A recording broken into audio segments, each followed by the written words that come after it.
살아계신 하느님 아버지, 오늘도 예배의 자리로 저희를 불러주심에 감사드립니다. 주님, 죄인인 저희를 먼저 찾아와 주시고 사랑과 은혜로 품어주심을 감사합니다. 아멘. 사랑과 선을 알지 못한 채 스스로 의인이라 여기며 살아갈 때가 많고 죄 앞에서 쉽게 유혹받고 흔들리는 연약한 존재임을 고백합니다. 주님, 저희를 긍휼히 여겨 주옵소서. 아멘. 저희의 손을 붙잡아 주셔서 주님께서 인도하시는 그 길을 기쁨으로 걸어가게 하옵소서. 주님, 저희 힘으로는 아무것도 할 수 없음을 고백합니다. 날마다 주님 앞에 더 가까이 나아가게 하시고 더욱 주님을 예배하게 하시며 주님의 말씀을 깊이 알아가게 하옵소서. 아멘. 주님, 안디옥 청년부를 주 안에서 하나 되게 하시고 주님께서 세우신 교회의 지체로서 청년부 한 사람 한 사람이 서로를 돌보고 세우며 주님 안에서 참된 사랑을 실천하게 하옵소서. 주님, 오직 주님만이 하시오니 이 시간 예배를 통해 주님의 자녀들이 새 힘을 얻게 하시고 말씀으로 무장하여 더욱 담대히 세상 가운데 나아가게 하옵소서. 이 시간 말씀을 전하시는 전도사님을 주님께서 붙들어 주셔서 한 영혼을 양육함에 부족함 없게 하시고 주님의 마음을 알아 오직 주님의 말씀만을 전하게 인도하여 주옵소서. 예수님 이름으로 기도드렸습니다. 아멘.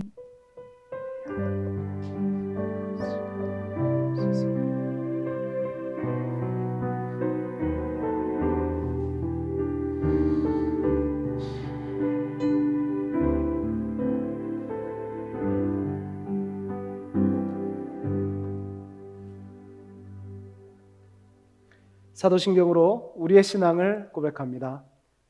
전능하사 천지를 만드신 하나님 아버지를 내가 믿사오며 그 외아들 우리 주 예수 그리스도를 믿사오니 이는 성령으로 잉태하사 동정녀 마리아에게 나시고 본디오 빌라도에게 고난을 받으사 십자가에 못 박혀 죽으시고 장사한 지 사흘 만에 죽은 자 가운데서 다시 살아나시며 하늘에 오르사 전능하신 하나님 우편에 앉아 계시다가 저리로서 산자와 죽은 자를 심판하러 오시리라.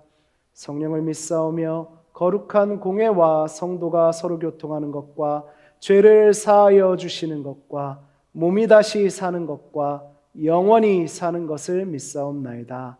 아멘. 우리의 신앙 고백입니다. 2025년 12월 21일 청년부 예배 설교를 시작할게요. 자, 오늘의 제목입니다. 여러분은 방언을 하십니까? 부제는요, 성경이 말하는 진짜 방언이 부제입니다. 오늘 하나님께서 안디옥 청년들에게 주시는 말씀은 사도행전 2장 1절에서 14절, 21절에서 24절 말씀입니다. 저와 여러분이 한 절씩 번갈아 읽겠습니다. 오순절 날이 이미 이름에 그들이 다 같이 한 곳에 모였더니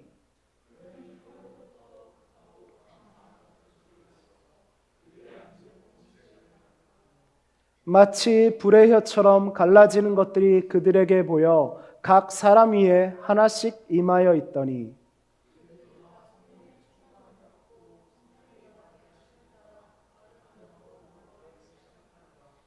그때 경건한 유대인들이 천하 각국으로부터 와서 예루살렘에 머물러 있더니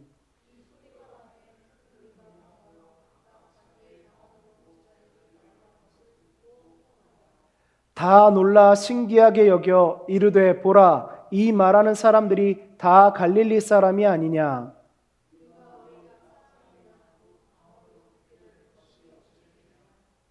우리는 바데인과 메데인과 엘람인과 또 메소포타미아, 유대와 갑바도기아, 본도와 아시아,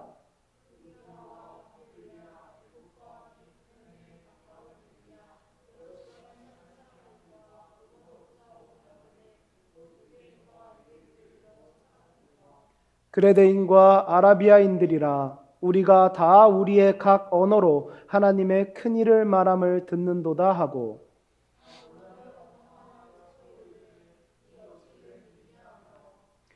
또 어떤 이들은 조롱하여 이르되 그들이 새 술에 취하였다 하더라.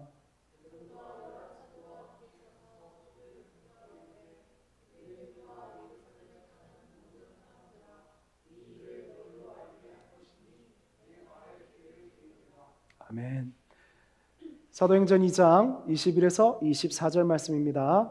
누구든지 주의 이름을 부르는 자는 구원을 받으리라 하였느니라.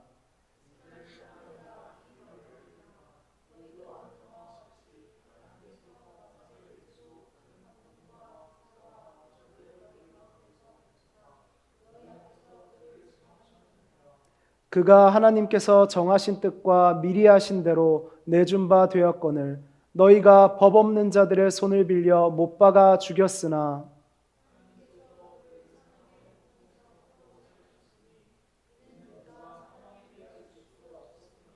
아멘. 하나님의 말씀을 들었습니다. 사랑하는 안디옥 청년 여러분, 오늘 저는 여러분께 조금은 도발적인 질문으로 설교를 시작하려고 합니다. 여러분은 방언을 하십니까? 아마 이 질문을 듣는 순간 마음속에서 여러 반응이 일어날 겁니다. 이 질문이 그리스도인들에게는 예민한 질문이기 때문이죠. 방언을 하는 사람과 하지 않는 사람이 대화를 하고 있다고 가정해 보죠. 방언을 하는 사람이 이렇게 얘기합니다. 방언은 성령을 받았다는 증표야. 방언을 하지 않는 사람들은 이렇게 얘기합니다. 무슨 소리야? 방언이 성령을 받았다는 증표라니. 성령님은 예수님을 믿음으로 우리 안에 계시는데. 방언을 하시는 분들 중에 이렇게 말하는 분들도 있지요. 방언을 한다는 것은 신앙의 수준을 나타내는 거야. 방언을 하지 않는 사람들은 발끈합니다. 신앙의 수준이 방언이라니 터무니없는 소리야. 때론 이 말에 긁힌 사람들은 이렇게까지 말하기도 하죠. 방언 그거 다 가짜야. 그런 걸로 신앙을 얘기하면 도리어 잘못된 신앙의 길로 가는 거라고. 방언을 하는 사람은 이렇게 말하기도 합니다. 무슨 소리야? 성경에 있잖아. 성령이 임하셨다는 증표가 방언이야. 이렇게 맞받아치죠. 이 차이는 개인의 차이를 넘어 교단 신학의 차이이기도 하고 예배의 모습의 차이로까지 확대됩니다. 그래서 방언을 사모하는 사람과 방언을 하지 않는 사람들 모두에게 방언은 예민한 주제입니다. 그래서 먼저 제 이야기부터 하겠습니다. 저는 방언을 하지 않습니다. 그러나 동시에 이렇게 말하고 싶습니다. 저는 방언을 합니다. 이 말이 무슨 말인지 오늘 설교를 마칠 때쯤이면 여러분도 분명히 알게 될 것입니다. 방언을 하는 것을 중요하게 생각하는 분들이 공통적으로 말하는 성경 속의 사건이 있어요. 바로 오순절 성령 강림 사건입니다. 오늘의 본문 속 사건이죠. 방언을 신앙의 중요한 요소로 주장하는 교회는 오순절 성령 강림 사건을 근거 삼아서 방언의 중요성을 주장합니다. 그래서 그들을 오순절 교회, 오순절 교단이라고 부릅니다. 그 안에는 많은 교단들이 있죠. 이렇게 주장합니다. 개인에게 성령이 임하셨다는 증거는 방언이다. 아까 말씀드린 거죠. 이 말을 배웠기 때문에 방언을 하는 사람들은 그렇게 말하는 거죠. 우리 한번 생각해 보죠. 과연 성경은 방언에 대해서 뭐라고 말하고 있을까요? 오늘 우리는 우리의 경험이 아니라 누군가의 개인적인 생각이 아니라 성경 안에서 방언에 대한 답을 찾아보려고 합니다. 우리의 믿음의 근거는 오직 성경이기 때문입니다. 오늘 본문의 내용은 이렇습니다. 예수님께서 부활하시고 성령을 보내주시겠다고 약속하셨죠. 사도행전 1장 8절 말씀입니다. 오직 성령이 너희에게 임하시면 너희가 권능을 받고 예루살렘과 온 유대와 사마리아와 땅끝까지 이르러 내 증인이 되리라. 이렇게 말씀하셨어요. 이 말씀을 마치시고 예수님은 하늘로 올라가셨죠. 승천하셨습니다. 이 말씀이 예수님이 승천하시기 전에 하신 마지막 말씀이에요. 중요한 말씀이겠죠. 제자들은 그 약속을 붙잡고 기다렸습니다. 드디어 오순절날이 되었어요. 오순절, 원래는 구약에서 77절이기도 합니다. 유대인들이 지키는 절기죠. 그날이 오순절날이었어요. 예수님이 승천하시고 50일, 유대인의 기준에서 세어보면 49일이 지난 날이었습니다. 예수님의 제자들과 절기를 지키러 온 많은 디아스포라 유대인들, 여러 계층의 사람들이 마가의 다락방에 모여 있었죠. 마가의 다락방도 여러분 많이 들어보셨죠? 마가의 다락방이라 이름을 사용하는 여러 교회들도 있고요. 유튜브 채널도 있는 것으로 알고 있습니다. 자, 이곳이 마가의 다락방입니다. 보시다시피 남녀노소 여러 계층의 사람들이 이곳에 모였습니다. 그들은요, 유대인이라는 뿌리를 가지고 있었지만 사실 서로 외국인에 가까웠어요. 여기 피부색이 다른 사람들은 유대교, 그때 하나님을 믿던 신앙, 그것의 공통점을 가지고 있었지만 민족과 배경이 아예 달랐죠. 같은 유대인이라도 유대인들의 역사를 보시면 곳곳에 흩어져 살았습니다. 그들이 절기를 지키기 위해 모이는 것이죠. 그렇다면 그들의 관계는 서로 외국인이라고 보시면 돼요. 문화적으로는 어떻습니까? 계층도 다양하고 성별도 다양합니다. 나이도 다양하죠. 그들이 이 마가의 다락방 한 곳에 모였으니 그들이 대화할 거리는 많지 않았을 겁니다. 공통점이 많지 않았기 때문이죠. 다락방의 분위기는 어땠을까요? 어색한 침묵이 흘렀을지도 모릅니다. 단지 그들의 공통점 하나는 하나님의 절기를 지키러 온 사람들이라는 것뿐입니다. 그때 하늘로부터 바람 소리가 나더니 불의 혀처럼 보이는 것이 그들 위에 보입니다. 그러자 성령이 충만하여 말하기를 시작하는 사람들이 있습니다.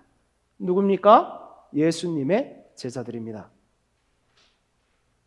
그런데 웬일입니까? 그들이 각자 자기들의 말로 말하는데 소통이 되는 겁니다. 듣는 사람들이 먼저 놀라는 것이지요.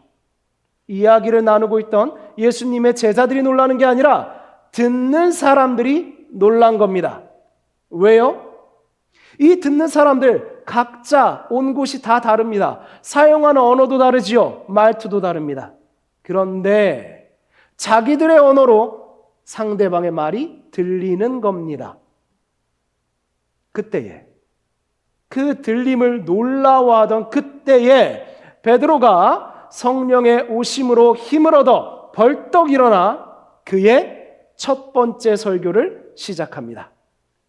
이것이 오늘 본문에서 본 오순절 성령 강림 사건의 간략한 내용이에요. 이제 본문의 내용을 더 깊이 있게 들어가 봅시다.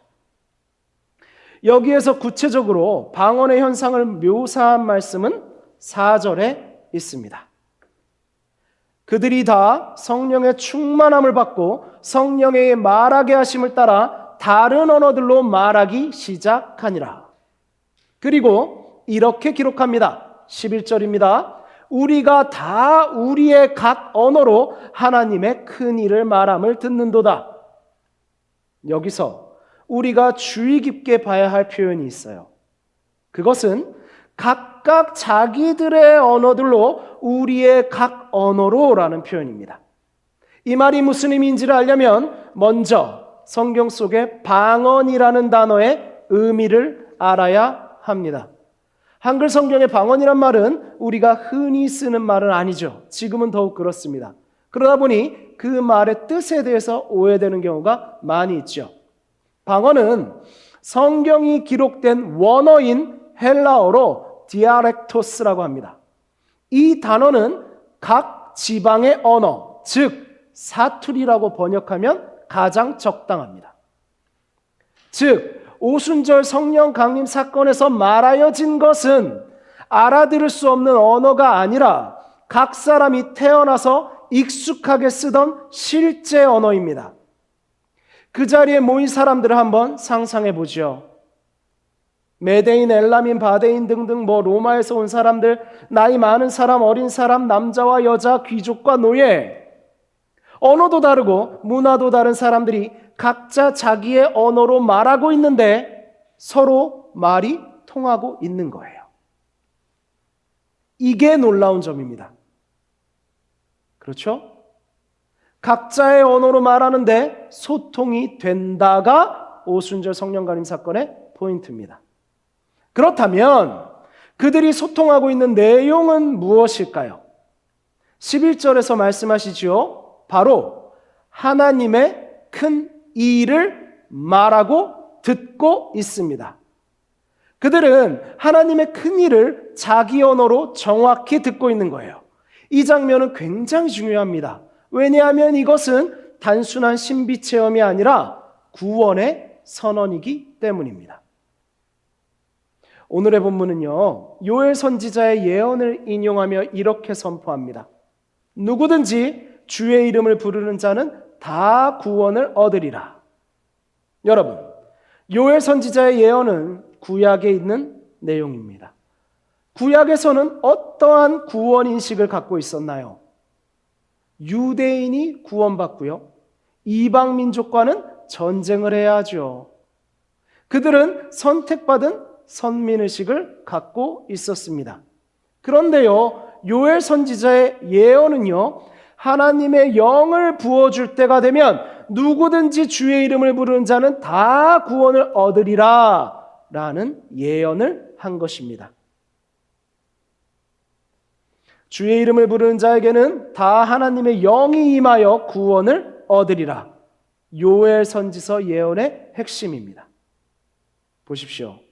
이 예언의 말씀이 오순절 사건 안에서 어떻게 실체가 되고 있습니까? 마가의 다락방에 모인 사람들은 언어가 다름에도 불구하고, 문화가 다름에도 불구하고, 출신과 배경이 전혀 다름에도 불구하고 모두가 동일한 복음을 듣고 동일한 구원의 감격 안으로 들어온 것입니다. 이게 오순절 성령 강림 사건입니다. 예수님이 약속하신 성령께서 오시면 너희가 권능을 받는다라고 하신 것이 우리가 사람 사이에 넘을 수 없는 벽을 넘어 하나님의 큰 일을 말하고 듣게 되는 것, 우리가 모든 벽을 넘어 하나님의 큰 일로 하나가 되는 것, 그것이 성령께서 우리에게 주실 권능이었던 것입니다. 그때에 베드로가 일어납니다. 그리고 설교를 시작합니다. 이 순간은요, 베드로 사도가 설교자로서 첫 데뷔하는 순간이에요. 제가 처음 설교를 한 날도 기억이 나네요. 아마 무척 떨렸을 테지요. 아니, 이때의 상황은요, 떨리는 정도가 아니라 이 설교는 불가능한 일이었어요. 말씀드렸다시피 언어와 문화가 다른 사람들에게 어떻게 베드로 사도가 설교할 수 있다는 말입니까? 여러분 다 아시는 것처럼 베드로 사도는 어부였어요. 그가 외국어를 잘했을까요? 아니요. 그가 모든 문화를 포용하는 경험이 있었을까요? 아니요. 그가 거기에 있는 모든 사람들을 아우를 수 있는 언변을 가지고 있었을까요? 아니요. 그런데 왜 그는 담대하게 일어났습니까?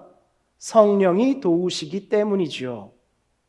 베드로를 성령께서 일으키신 겁니다. 성령께서 설교자로 세우신 겁니다. 베드로의 설교가 들리도록 성령님이 방언으로 그곳에 있는 모두의 마음의 벽을 허무사 하나님의 큰 일을 듣도록 만드신 거예요. 예수님이 말씀하신 성령이 오시면 너희가 내 증인이 되리라가 이루어졌습니다. 아멘. 그러므로 베드로는 그의 첫 설교에서 이것을 말해야 합니다. 바로 하나님의 큰 일이 무엇인지를 선포해야 하죠. 여러분 여기까지 잘 따라오셨죠? 방언을 통하여서 사람들은 하나님의 큰 일에 대하여 듣습니다. 그때 베드로가 벌떡 일어나죠. 성령 하나님께서 만지신 그 마음에 하나님의 큰 일이 무엇인지를 사도의 목소리로 선포하는 겁니다. 이게 설교입니다. 그러면 베드로 사도가 말한 하나님의 큰일은 무엇일까요? 바로 같이 읽죠. 시작.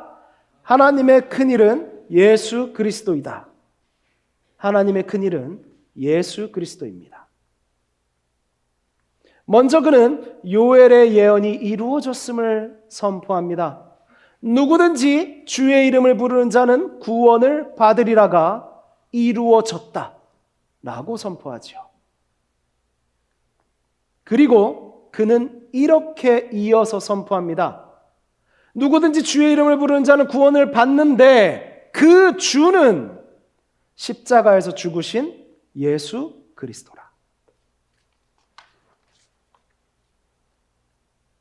우리가 알고 있는 복음이죠. 그런데요, 이 모습은 성령께서 임하지 않은 사람에게는 이상한 일이었어요. 여러분 그거 아십니까? 성령께서 오히려 방언이 증표가 아니라 성령께서 임하지 않은 사람은요, 하나님의 말씀을 들을 때 관심이 없습니다. 자기에게 관심이 머물러 있어요. 성령이 임한 사람은요, 하나님의 큰 일에 대한 관심과 감동이 넘쳐나게 됩니다. 그것은 설교자의 테크닉으로 만드는 것이 아니에요. 자, 그때도 성령께서 임하지 않은 사람들이 있었죠. 지금 여러분이 사는 세상에 여러분 주위 사람들처럼 말입니다. 그래서 어떤 사람들은 이 광경을 보고 이렇게 말했어요. 저 사람들이 술에 취했다. 13절에 나오죠. 왜 그렇게 보였겠습니까? 여러분들 오해하시면 안 되는 게 막 이상한 소리를 냈기 때문이 아니에요. 질서가 없고 엉망인 것처럼 보였기 때문이 아닙니다. 여러분, 하나님은 질서의 하나님이에요. 맞습니까? 아멘. 하나님은 질서의 하나님입니다. 하나님이 창조하실 때부터 질서, 그 뜻으로 세상을 만드셨어요. 하나님은 절대 방탕하고 흐트러지고 엉망이고 뒹굴고 그런 것을 통해서 역사하지 않으십니다. 그런데 왜 술에 취했다라고 했을까요? 오히려 그들이 보기엔 너무 이상한 일이 벌어졌기 때문이에요. 서로 말이 통하지 않을 사람들이요. 한번 상상해 보세요. 각자의 언어로 막 얘기하는 거예요. 각자의 언어로 이야기를 하는데 서로 하나가 될 수 없을, 절대 통하지 않을 것 같은 말들을 하면서 그들이 하나가 되어 있으며 이 사람과 이 사람이 대화를 하는데 각자 자기 말로 합니다. 그런데요, 웃고 기뻐하는 거예요. 그 자리에서 하나님의 큰일, 하나님의 구원이 설교로 선포되고 있어요. 어라? 근데 그 설교자는요, 갈릴리의 투박한 어부의 말을 쓰는 사람입니다. 그런데요, 많은 사람들이 그 자리에서 회심하고 감동하고 눈물을 흘리고 있어요. 이겁니다. 저 사람들이 술 취했다 하는 것. 세상의 기준에서 받아들이기 어려운 일이기 때문이에요. 거기엔 로마에서 온 사람들이 있었습니다. 로마 큰 도시죠? 여러분 아시죠? 사도 바울도 로마 시민권을 주장했을 정도죠. 자기를 변론하기 위해서 말이에요. 거기서 말을 한마디 하려면 로마에서 잘 나가는 사람이 해야 되는 거 아닙니까? 근데 이게 웬일입니까? 이런 일이 세상에 어디 있습니까? 그래서 이해할 수 없기 때문에 저 사람들이 술 취해서 저런다. 이렇게 말했던 겁니다. 그 자리에 마가의 다락방에서 하나님의 큰 일은 예수 그리스도임이 밝혀집니다. 이제 성경의 모든 계시가 그들의 눈앞에 드러났습니다. 사람들은 구원에 감격하여 그 자리에서 그리스도인이 되었습니다. 여러분 무엇이 생각나십니까? 마가의 다락방은 신비한 현상이 있는 마술의 현장이 아니라 마가의 다락방은 교회입니다. 교회가 태동하는 겁니다. 어떻습니까? 우리 다 각기 다르지 않습니까? 배경 다릅니다. 생각하는 거 다릅니다. 나이 다릅니다. 마음속의 고민과 아픔조차도 다릅니다. 우리를 모으셨죠? 우리 어때요? 저 처음 만난 날 기억합니까, 여러분? 말 통할 사람처럼 보였어요? 이중희 형제 처음 만났을 때도 이중희 형제 회장으로 되게 바빴어요. 그죠? 저랑 많이 대화 못했습니다. 뭐 대화가 잘 통할 사람처럼 보였습니까? 아니었을 거예요. 우리가 세상 어디서 만나면 그렇게 하나가 되겠습니까? 맞아요. 교회는 그런 겁니다. 자, 그런 사람들이 모였습니다. 어색하죠. 어색해요. 그런데 왜 우리가 서로 웃고 서로를 즐거워하는 사람들이 됐습니까? 복음 때문이죠. 각계 계층의 사람들이 모였습니다. 그런데 그 안에서는 신분의 고하도 없습니다. 그 안에 성별의 차이도 없습니다. 그 안에 나이의 차이도 없습니다. 그 안에는 주인과 종도 없습니다. 성령께서 임하시면 방언을 하게 하십니다. 방언은 무엇입니까? 서로를 소통하고 하나로 묶어주는 끈입니다. 그래서 결국 무엇을 말합니까? 그리스도를 말합니다. 기뻐합니다. 감격합니다. 눈물 흘립니다. 예배합니다. 그리고 그리스도인이 됩니다. 그리고 복음을 말합니다. 교회죠. 이것은 성령의 임재를 모르는 인간의 상식으로는 설명이 안 되는 일이었습니다. 지금도 여러분이 이 문 밖을 나가면 여러분 주변 사람들은 여러분이 지금 이 예배의 자리에 있다는 걸 이해 못하는 사람들이 있죠. 똑같은 겁니다. 성경은 신비한 마술을 기록하고 있는 게 아니에요. 성령이 복음을 알게 하지 않으시면 세상 사람들에게는 무슨 일이 일어나는지 도무지 알 수 없는 겁니다. 그래서 술 취했다고 한 거예요. 여러분, 방언을 주신 성령님은 어떤 분입니까? 성령님이 어떠한 분인지를 알면 우리는 방언이 무엇인지를 알 수 있습니다. 성령님은 하나님이시지요.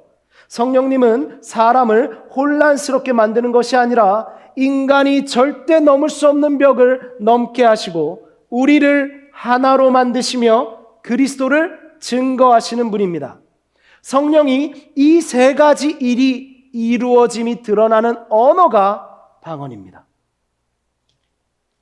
이제 우리는 오순절 사건을 통해 성경이 우리에게 분명히 보여주는 방언의 세 가지 특성을 말할 수 있습니다. 첫 번째입니다. 여러분, 이것은 같이 읽겠습니다. 여러분 마음에 담으십시오. 방언의 첫 번째 특징입니다. 시작. 방언은 사람 사이의 벽을 넘게 하는 것입니다. 언어의 벽, 문화의 벽, 민족의 벽, 편견의 벽, 그 모든 벽은 성령께서 주신 방언 앞에서 무너져야 합니다. 방언 사건은 이 모든 벽이 무너지고 소통하게 하는 사건이었습니다. 어떤 장면이 기억나십니까? 여러분, 구약의 바벨탑 사건을 기억하십니까? 바벨탑이 무엇이었습니까? 인간의 구원 계획이었어요. 사람이 사람의 능력으로 사람을 좀 구원해보자. 우리가 안전해보자. 우리가 행복해보자. 인간의 구원 계획이었습니다. 실행했지요. 하나님은 언어를 혼잡케 하십니다.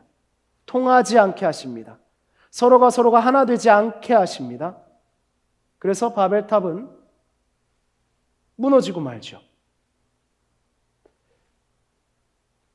오순절에 마가의 다락방에서 일어난 일은 무엇입니까? 선포된 것은 그리스도의 구원 계획입니다. 그리스도의 구원 계획 앞에서 혼잡게 된 바벨탑 앞에서의 언어가 소통으로 변화한 사건입니다. 그게 방언 사건이에요. 즉, 바벨탑에서 혼잡게 되었던 사람들이 그리스도의 복음 안에서 하나가 된다라는 의미입니다. 이것은 바벨탑에서 흩어졌던 인류를 성령께서 그리스도의 구원이라는 복음 안에서 다시 모으신 사건입니다. 두 번째 방언의 특징입니다. 시작. 방언은 하나가 되게 하는 것입니다. 여러분, 우리가 하나가 되는 기준은 감정이 아닙니다. 내가 너 좋아서 네가 나 좋아서 하나가 되는 것이 아니에요. 체험의 강도도 아닙니다. 체험의 강도로 하나가 되면 우린 전우회겠죠. 그렇죠? 그것도 아닙니다. 우리가 하나가 되는 것은 오직 복음입니다. 하나인 우리는 같은 예수, 같은 십자가, 같은 은혜 안에서 하나의 교회로 세워지는 것입니다. 방언은 하나가 되게 하는 것입니다. 이런 사례들을 종종 듣습니다. 부부간에도 연인간에도 또는 교회에도 있습니다. 어느 형제가 열심히 기도했습니다. 실제로 저 아는 전도사님의 사례예요. 청년 때 열심히 기도했어요. 그래서 방언을 하게 되었습니다. 그랬더니 오히려 우쭐해진 겁니다. 그래서 방언을 할 줄 아는 사람들끼리 모여 다녔다고 해요. 큰 교회인데 방언을 하지 못하는 사람들이 와서 얘기하면 너도 방언 받아야지, 방언도 못 받고 뭐 하는 거야? 라고 이들이 갑자기 선생 노릇을 하기 시작했습니다. 교회가 분열됐습니다. 청년부가 쪼개졌어요. 서로가 서로를 이해하는 것이 아니라 오히려 서로가 서로를 가짜라고 비난하는 관계가 되었습니다. 이 전도사님이 저에게 얘기하더군요. 자기는 그런 의미의 방언은 이제 하지 않는다. 같은 은혜 안에서 하나의 교회로 세워진 그것이 오순절 방언이었습니다. 자, 이 전도사님의 사례와 다른 오순절 마가의 다락방의 모습 어떻습니까? 여러 계층의 사람들이 모여 벽을 넘어 소통하고 복음에 기뻐하고 성령으로 하나가 되는 것, 교회의 모습이지요. 방언은 이 하나된 교회의 언어입니다.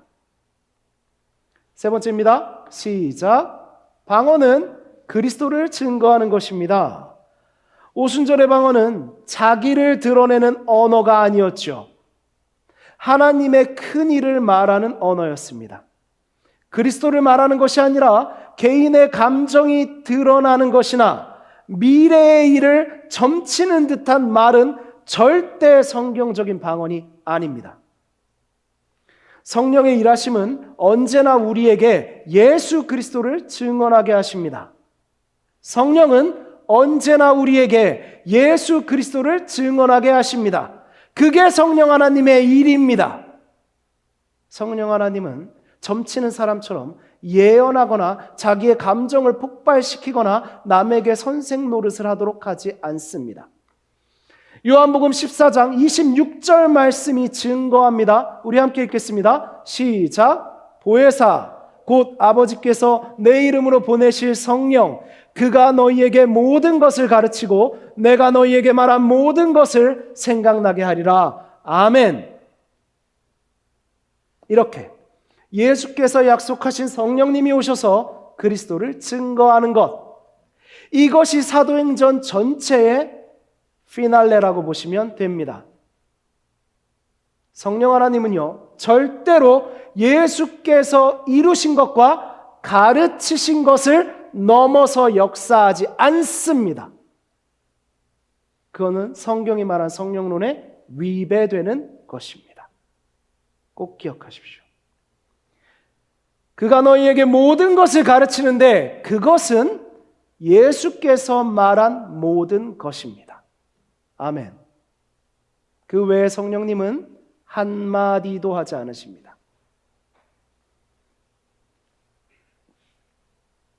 오순절 성령 강림 사건에서 선포된 그리스도의 복음은 성령님의 역사로 계속해서 확장됩니다. 방언의 역사로 계속해서 확장됩니다. 예루살렘에서 유대와 사마리아로 그리고 땅끝까지 말이죠. 마가의 다락방에서 일어난 일은 세상에서의 일어날 일이었습니다. 모든 문화와 편견을 초월하여 성령께서 말하게 하신 그 방언, 곧 복음의 언어가 온 세상으로 퍼져 나가는 것입니다. 그 퍼져나감의 가지 한가운데 우리 안디옥 교회도 세워진 것입니다. 사랑하는 여러분, 방언은 성령의 능력으로 벽을 무너뜨리는 소통이며 소통의 내용은 그리스도입니다. 방언은 성령의 능력으로 벽을 무너뜨리는 소통이며 그 소통의 내용은 그리스도입니다. 방언은 복음 안에서 우리가 하나 되게 하며 우리가 담대하게 그리스도를 증거하게 하는 것입니다. 설교를 마무리하겠습니다. 누군가가 저에게 방언을 하냐고 물으면 저는 이렇게 대답합니다. 저는 어떤 특정한 음성 현상으로서의 방언은 하지 않습니다. 그러나 저는 방언을 합니다.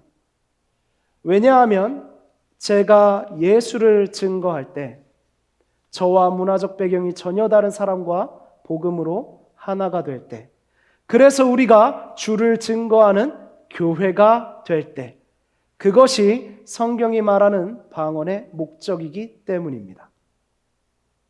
사랑하는 청년 여러분, 진짜 방언을 사모하십시오. 나를 드러내는 언어가 아니라 그리스도를 드러내는 그 언어를 사모하십시오. 사람을 가르는 언어가 아니라 사람을 하나 되게 하고 살려주는 언어를 사모하십시오. 그게 방언입니다. 다시 묻겠습니다. 여러분은 방언을 하십니까? 저는 방언을 합니다. 성경이 말씀하시는 방언을 지금 이 자리에서 하고 있습니다. 아멘.